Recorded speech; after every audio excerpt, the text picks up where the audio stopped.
The House of Beautiful Business works with different organizations in order to bring in this idea of beautiful business. We do that on different levels. One is really to start an actual honest conversation about beauty and business. So one example is that we are working with BCG and the BCG Henderson Institute. So they're a think tank, and produced sort of a series on beauty and business in conversation with CEOs from different corporations around the world in order to give that visibility and ignite a conversation around, does that go together, beauty and business, in the realm of sustainability challenges and climate change and social issues and all of these things? How do we make room for beauty as in leadership embracing, for example, a range of emotions, or creating space for non-transactional or non-targeted initiatives around exponentially growing things? That's one example that is more on the narrative story level. We also worked with a Portuguese insurance company called Ageas Group. They formed a new position actually for a beautiful business manager. So someone who's between people culture and internal processes, and someone who specifically looks at how can we bring beautiful business into the way that we work and into the way that we design our processes and structures, and how we also show up in terms of our shareholders.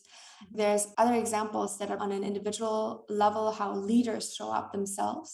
And then I think there are on a more structural level for how you can rethink business models and business at itself. Companies like ShareTribe, a Finnish company that have organized themselves as a steward-owned company, basically means that the ownership structure is independent of external shareholders. And they're continuously trying to uphold the standards that are tied to this concept, to this model, which is more common in Europe, or has been more common in Europe, and now is beginning to expand into other realms, which is great to see because it's such a practical legislative structure that cannot be changed and just holds companies accountable to serving their mission and serving their purpose and nothing else.